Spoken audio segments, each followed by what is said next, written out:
I'm Pat Murchison, Murchison. Okay, and your first and maiden name?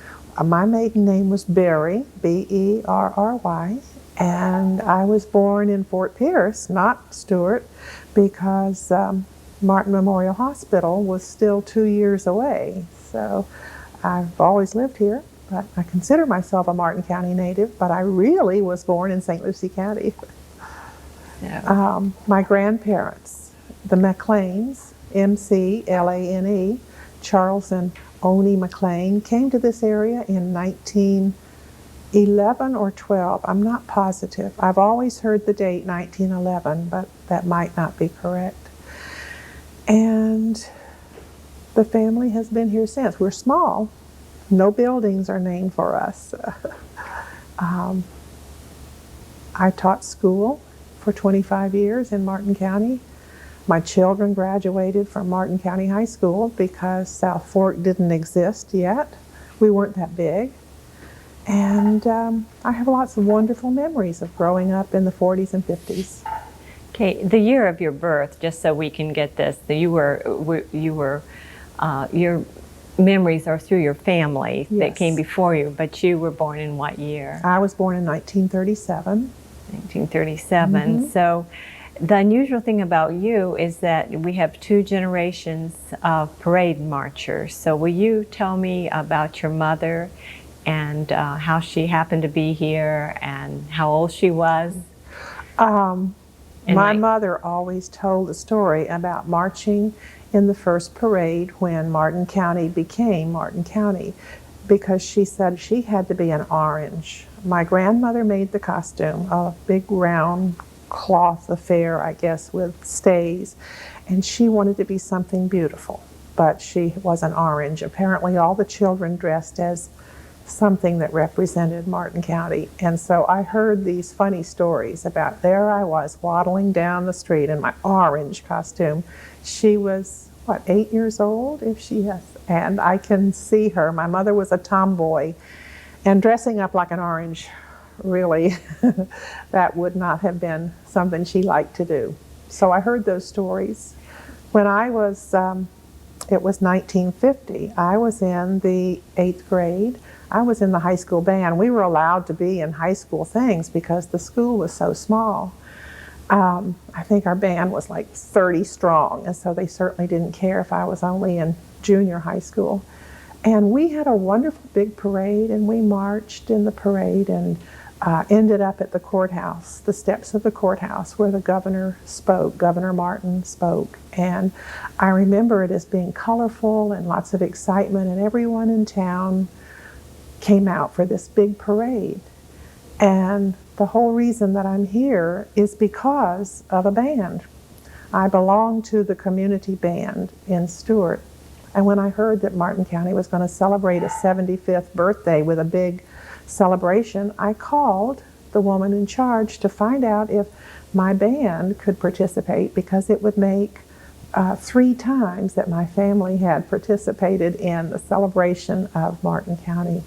And she said, yes, absolutely, and then told me that I was going to be interviewed by Sandy Thurlow, which made me feel, okay, I know Sandy. She'll be gentle. That's neat. So your grandmother was in the original parade.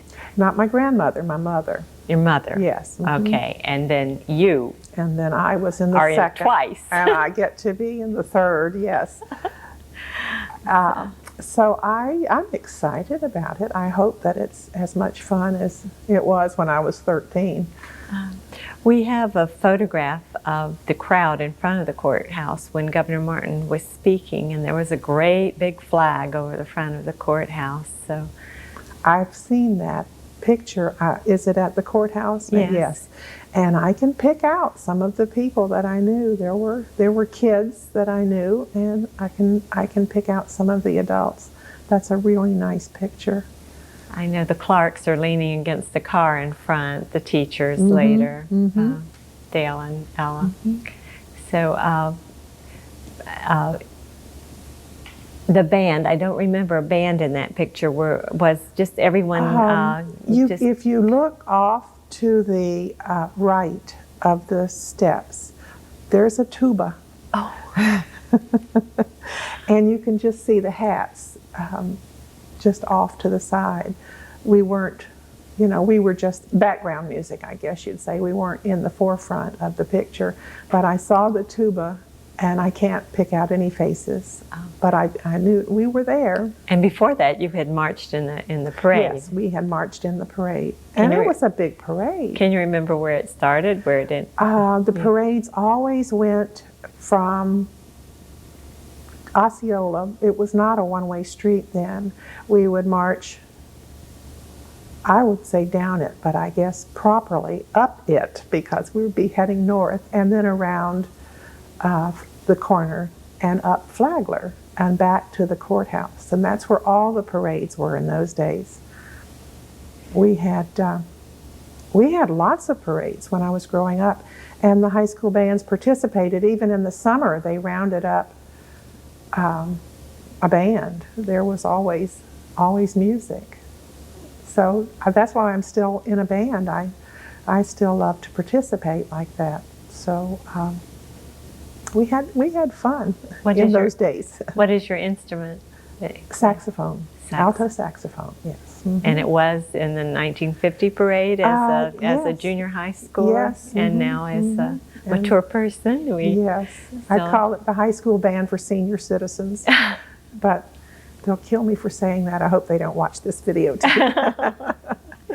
It's wonderful, wonderful fun. The 1950 parade had decorated cars and bands and and horses, and they decorated the horses with those beautiful bridles, and it was a big thing. Yes, I remember we wore wool uniforms in the band, and how hot it was in wool. I don't think they make them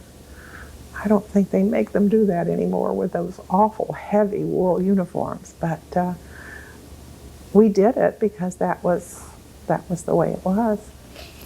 I don't know if you remember, but one of the ways the community celebrated that was putting out a huge edition to the Stuart News, just filled with historic articles that have been reprinted and used and referred to through the years and compiled into the history of Martin County. So that was a big celebration. It was. Can you remember Governor Martin, what he looked like or anything? No. He was tall. I remember he was tall. But I was a typical teenager. I paid more attention to what was going on right around me than I did to those old grown-ups talking up there. But I was aware of the historical significance, but I was 13, so I didn't. Did you move away from this area for a while in your life? A short time in my life after I graduated from college. I'm married. I moved away for a short time, and I was homesick, terribly homesick, which was typical of those of us who had grown up here a long time ago. It was typical to say, oh, I can't wait to leave this small town. I just want to go to the big city and really see what things are like. But most people didn't, and we were glad to come home if we did.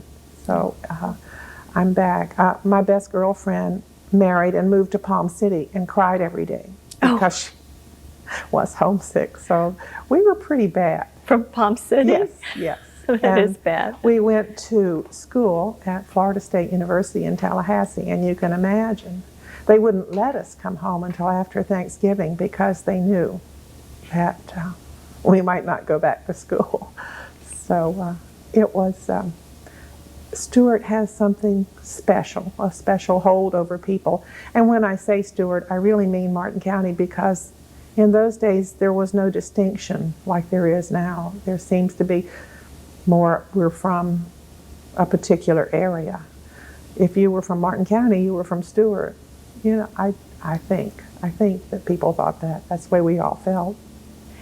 Now, I think that the celebrations are going to be of particular interest, but I'd like for you to go back through your family and go start with the McLeans and what your grandfather did, things you know about their life. Just tell me about the first. The first thing I can say is I wish that I had paid more attention. because my grandparents and parents were wonderful storytellers. And of course, there were many, many hours of sitting on the porch and do you remember when? And I didn't pay attention, and I am very sorry about that. But I know that my grandparents were Floridians. My grandfather was in his 30s when he married my grandmother, so he was older already. And people moved to South Florida for opportunity, which is why they came. He was a young man in St. Augustine, and he just worked for some boat builders, and the wealthy people who had estates in this area were always looking for people who were knowledgeable about the water. And my granddad was just, he was wonderful. I mean, he knew boats backwards and forwards. So he had just married my grandmother, who was also from North Florida. She was from St. Augustine also, and they came to Stuart for work. An industrialist was in St. Augustine looking for someone to run his boat, and he was directed toward my grandfather. And they always told that they came here on a horse and buggy, and I could never make them say different. So once they had a story, they kept to the story. And that may be true. Maybe that's the way they came. And that was either 1911 or 1912. And my mother and her sister, Mary, were born in a house which is still exists on Palm City Road. And they lived in the caretaker's cottage. And my mother, I always thought my mother was named, her name was Charlene, and I always thought she was named for her dad. My granddad's name was Charles, but that isn't right. She was named for one of the Brown's children because they didn't have children apparently, and my Aunt Mary and her sister, my mother Charlene, were named for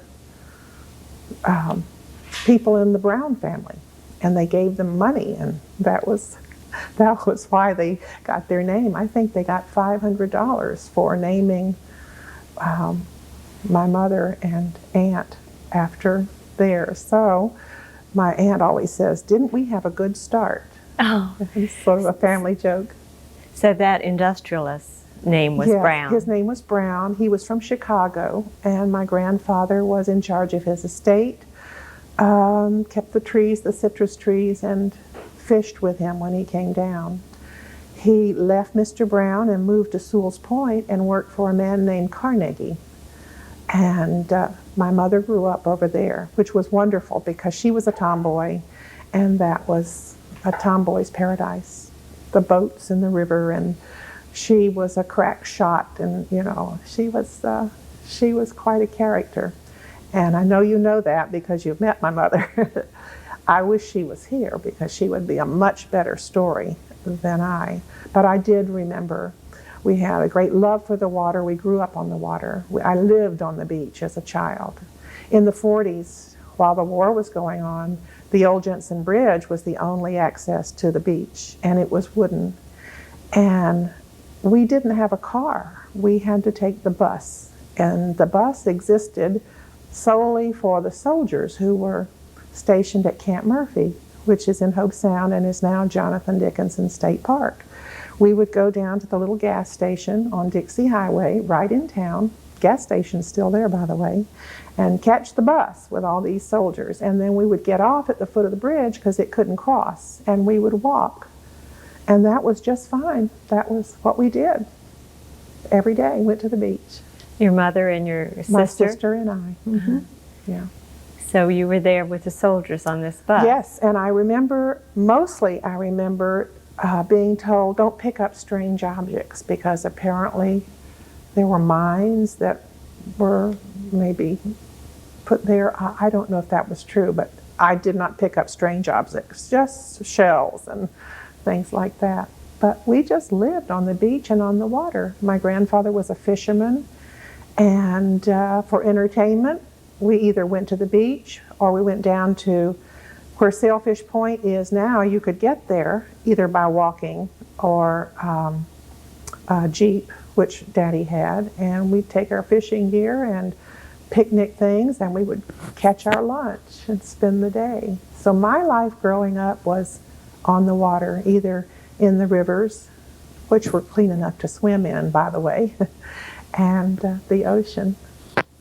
So I had a wonderful growing up life. It was like a fairy tale. You were a tiny child when you rode that bus, but you can remember it. Absolutely. And this is news to me. I've never heard You've never heard that civilians could go over there, because I kind of thought well, maybe we couldn't, but we just did. you could with them. But how would the bus turn around if it couldn't get off the bridge? Would it backpack? It didn't go on the bridge. Oh. It let us off at the foot of the bridge. So you walked all the way. We walked across a long the walk bridge, for little yeah. children. Yes. Yeah, but worth Yeah. it. Probably some of those soldiers carried you. I bet. Maybe so. I remember it was fun. And the old Jensen Bridge in and of itself was fun, because the cars that did cross it were, made those planks rumble. And if you knew someone who was going to the beach, they would pick you up and take you. But if you didn't, if nobody was crossing that day, you walked. And we pretty much walked everywhere. So, I lived in the middle of town. I lived right across the railroad tracks on the west side, which they now call Potsdam.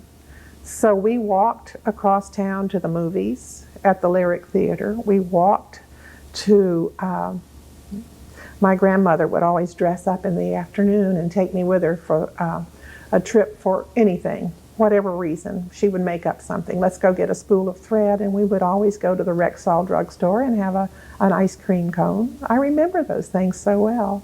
It was a ritual. it was an outing. It was an airing. And she dressed for it in this Florida heat with corsets and, yes, she dressed. The older women didn't go casual. That was not the way it was done. Like stockings, too? Yes. How interesting. Yes. About air conditioning and mosquitoes, were they Yes. around when you were little? No air conditioning and lots of mosquitoes. Oh my, yes. Lots of mosquitoes. And at night, when you were trying to sleep in the summer, there would always be one that would find your ear and stay with you for the rest of the night. The mosquitoes were fierce. We burned smudge pots if we wanted to sit out on the front porch. And the smell was ghastly, but that was just the only way. But it was a fact of life. My grandmother would get up in the morning and the house would be cool, and she would close all the windows to trap the cool. And I said, why don't you open the windows and let some breeze? And she said, no, we'd also let the heat and the mosquitoes in. So the good old days were not terribly comfortable. They were fun, but it was hot and there were lots of mosquitoes. Okay, now tell me about your parents and how they met. And My mother graduated from Stewart High School in 1935, and my dad had come here from Alabama. He had a sister who was the chief telephone operator at the Southern Bell telephone office, which is now called Woodman Hall. But the telephone office was there, and we lived right across the street. His sister and my grandmother were very close friends, and my mother was in high school, and this was an older man from Alabama, and somehow they met and fell in love and got married almost immediately. He did wait till she graduated from high school, but he fell in love with this area, and that was the end of Alabama. He never went back other than just brief family visits. He became a Floridian, and he became mayor of Stewart in 1959, I believe. He loved this area. He promoted it in every way. you were saying that you didn't have any buildings named after your families, but isn't there a Berry Road in Palm City? Yes, there is a Berry Road in Palm City, which was named after my daddy, but I'm not sure why. We didn't live there. I'm not sure why. Maybe it was came about during his mayorship or his It could term have as been. mayor. It could have been. And what was your father's early employment and then later? When my dad came here from Alabama, he had worked in the steel mills in Birmingham, but it was Depression time and jobs were scarce. So he came here for a job with the Arundel Corporation, which was a dredging concern from Maryland. And he was a blacksmith. He actually had a forge there. I've seen it. I think it's still there. The Arundel Road is still there. And he made metal fittings for the dredges.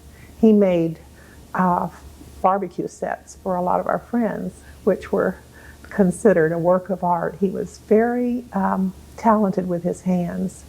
But in the 1950s, when a renewed interest in South Florida came along, there was a real estate boom, short-lived, but that's how my parents got into the real estate business. They looked around and they said, we need to do something. We have these two girls, we'd like to educate them, and we don't want to go anywhere else. Real estate seemed to be the best thing to do for them. So they studied and each became a broker and worked together all the rest of their lives. They were a team.